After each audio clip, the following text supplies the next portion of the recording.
Hello everyone, welcome back to another mini vlog. আজকে সকালবেলা উঠে দেখলাম বেশ রোদ্দুর উঠেছে, তাই আমি চা নিয়ে এখানে পড়তে বসে পড়েছি।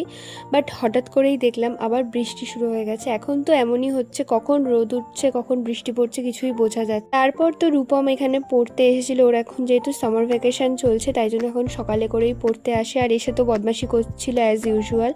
তারপর ওকে পড়াতে পড়াতে ওর যে নোটসগুলো লেখা বাকি ছিল সেগুলো পড়ছিলাম, মানে করে দিচ্ছিলাম, আর ওর পড়াও ধরছিলাম। আমাদের জামরুল গাছ তো এখানে প্রায় বলে ভরে এসেছে। আর ছাদে না আমার এই বৃষ্টির পরে হাঁটতে ভীষণ ভালো লাগে। আর এই দেখো আমাদের গাছে আবার একটা ফুল ফুটেছে। আর আজকে আমি ফুলটা বড় মাকে দিল দিয়ে পুজো করলাম। আজকে আমি পুজো করেছি আর বড় মাকে এই ফুলটা দিয়ে পুজো করেছি।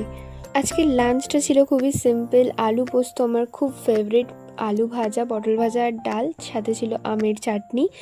এরপর তো আমি এখানে এডিটিং করতে বসে গেছি।